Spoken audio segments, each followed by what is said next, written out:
Support for Colorado Today comes from Safeway, where you can shop online and get easy delivery or free pickup. Get the same prices, deals, and rewards as in-store. Shop the weekly ad, clip deals, and earn points at Safeway.com or in the Safeway app.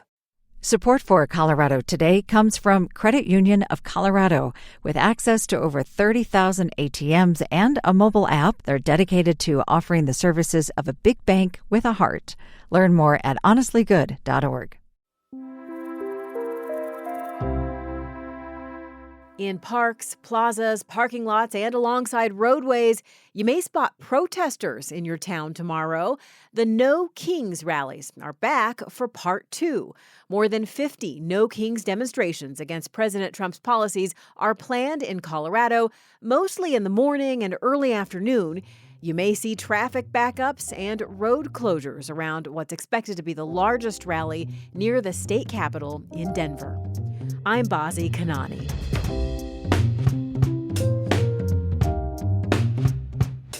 Coming up, the return to homes and businesses after historic flooding in southwestern Colorado. Some popular tourist attractions are also returning. We're taking it just a day at a time to see what kind of progress we make. Then, how is fundraising going for the candidates who want to represent you in Congress?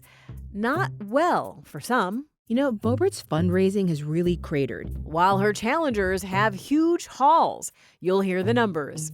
Also, if you live along the Front Range, you were breathing easier this summer. As a, quote, good summer, as far as ozone is concerned, we'll take that when we can get it. It's Friday, October 17th. Here's the news in Colorado today.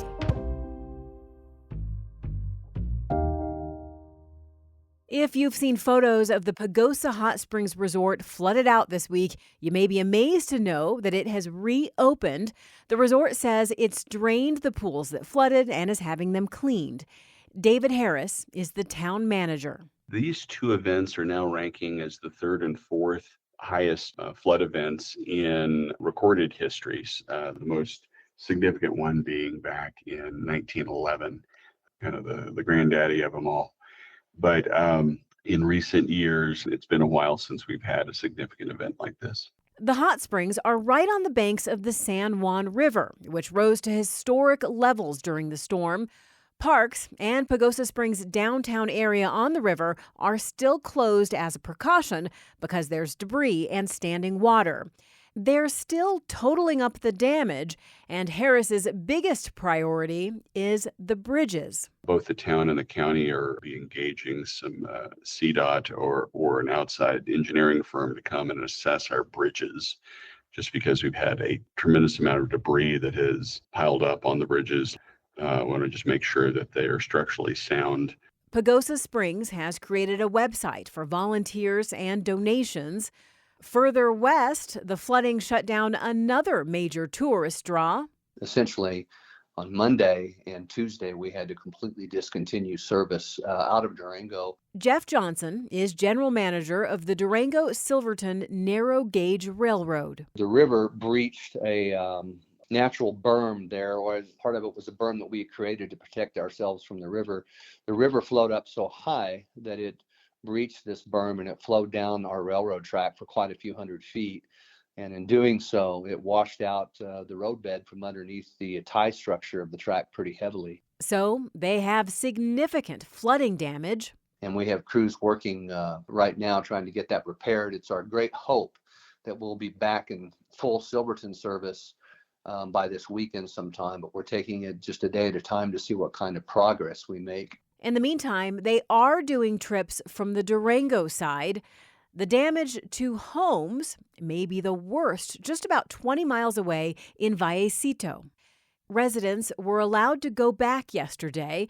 Nearly 400 homes had been evacuated, and people had been living with friends and family in hotels or in shelters. County authorities warn people to be careful if they try to go home. They say some roads are still impassable or the roads have gotten narrower because of the damage. One of the biggest names in Colorado politics has seen a big drop in her fundraising. We're talking about Lauren Boebert. New figures are out for her, as well as her challengers and all the other candidates running for Congress next year. CPR's Caitlin Kim is here to tell us what they reveal about which campaigns have steam and who could be a real contender. Caitlin, let's start with this race that has seen the most money raised, the 4th Congressional District, the seat currently held by Republican Representative Lauren Boebert. Right. Well, one of Boebert's challengers, Democrat Eileen Laubacher, a retired rear admiral, raised almost $2.5 million in this latest fundraising quarter. And that is considerable. Yeah, it is a lot, especially considering that it's an off year. And Laubacher isn't the only one. Democrat Tricia Calver-Reese raised about $500,000. And they'll both compete in the Democratic primary, trying to unseat Boebert next fall. Yes, though I have to remind everybody, this is the GOP's safest seat in the state, especially when you look at voter registration numbers. But Boebert is a controversial figure nationally, and Democrats who run against her have typically been able to raise big bucks.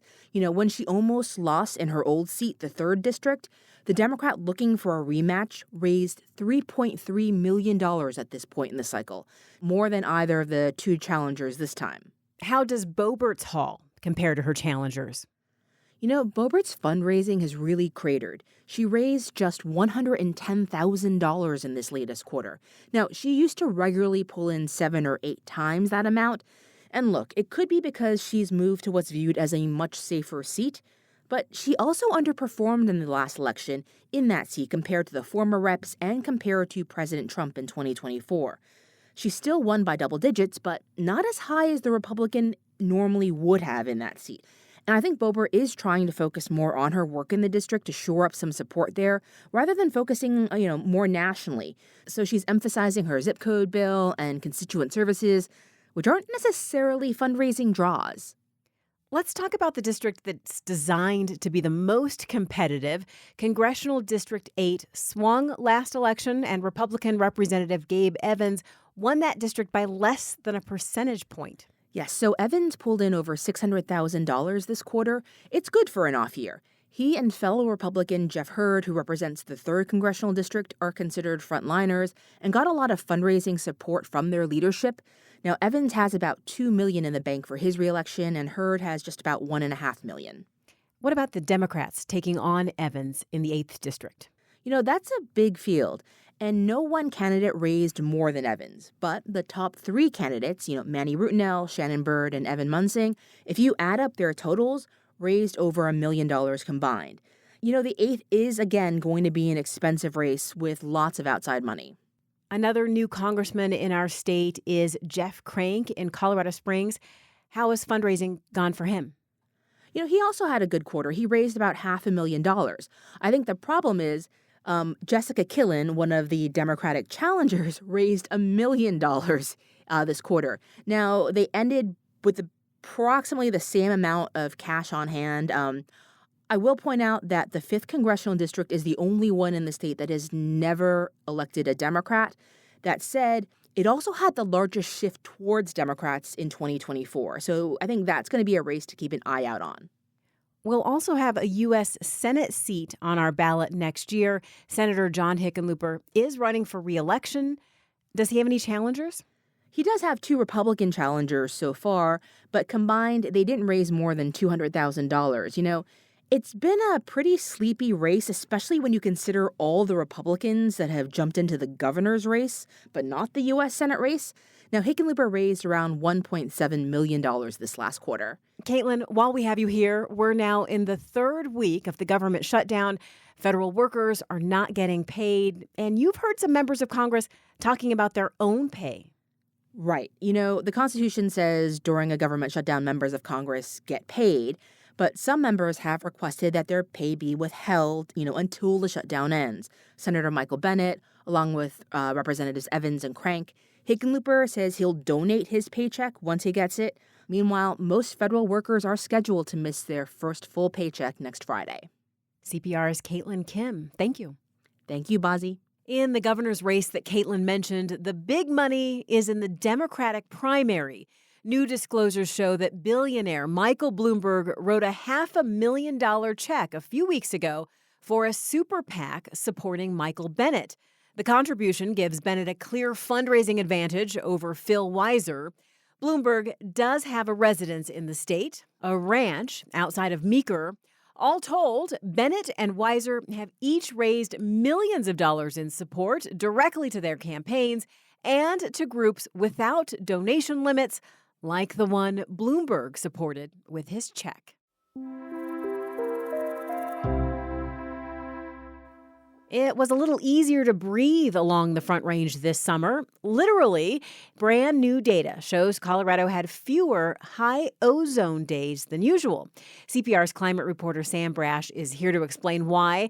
Sam, to be clear, we didn't exactly have clean air this summer. The word you use in your reporting is better. Yeah, better is the key word here. So this summer we had fewer hot, dry days and fewer wildfires blowing smoke into the region. That helped tamp down ozone levels, says Scott Landis, Colorado's air quality forecaster. This past summer, it was a, quote, good summer. As far as ozone is concerned, we'll take that when we can get it.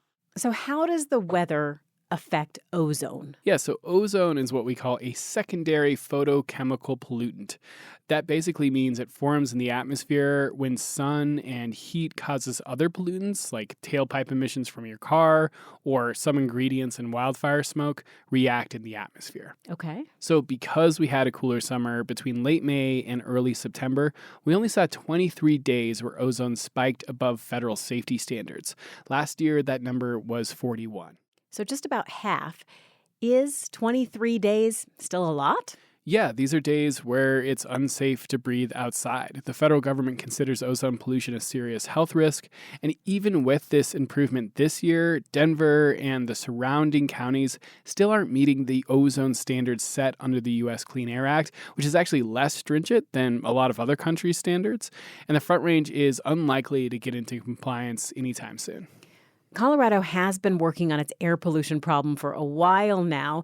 We recently covered local governments going as far as banning gas-powered lawn tools during the ozone season. Sam, didn't the state already admit that it will miss a federal deadline to meet ozone standards? That's exactly right. And this is the way ozone has gone in Colorado for a long time. We keep missing these federal deadlines. And earlier this year, Governor Polis's administration told the U.S. EPA the Front Range isn't going to meet a 2027 deadline to come into compliance, and so they asked the federal government to preemptively reclassify the region from a serious ozone violator to a severe ozone violator. That's all a bunch of bureaucratic legalese, but what it does is buy us time. We now have until 2032 to meet these federal standards, and it also avoids harsh penalties like limits on new development or cuts to highway funding. Air quality advocates have told me that this shows a basic flaw in Colorado's approach to tackling its ozone problem. It keeps finding these legal loopholes and ways to kick the can down the road rather than just taking on the biggest contributors to the Front Range ozone problem and trying to solve it. And what are those biggest contributors? So number one, right at the top, is oil and gas operations. Those alone account for a quarter of man-made ozone pollution along the Front Range. That's more than traffic, factories, lawn equipment, or even little things like backyard grills. But all those other sources add up to this perennial pollution problem. What's being done about this problem? So the state has passed new regulations in recent years to limit emissions from oil and gas operations, but they haven't taken the big step that a lot of air quality advocates think would make a big difference, and that's banning gas or diesel-powered fracking and drilling operations during the summer ozone months. So oil and gas companies could power those operations with electricity, but they couldn't run these gigantic engines that produce a ton of ozone ingredients. So now the Regional Air Quality Council, that's a panel set up to track Front Range air pollution and find ways to cut it, is putting together a policy blueprint of ways to finally solve the ozone problem by 2032. Mike Silverstein is the group's executive director. To get to compliance in our region is difficult, but we're committed to the goal of bringing meaningful strategies to the state for review and also implementing strategies on our own where we can. So the weather helped this year, but it sounds like the real fix will take much more than just a cool summer. That's exactly right. CPR's Sam Brash. Thanks, Sam. Thank you. Reporting for today's show also came from CPR's Haley May. Thanks for listening to Colorado Today, and thanks for your support. You can donate to keep nonprofit local news in your community at the link in the show notes. I'm Bazi Kanani. This is CPR News.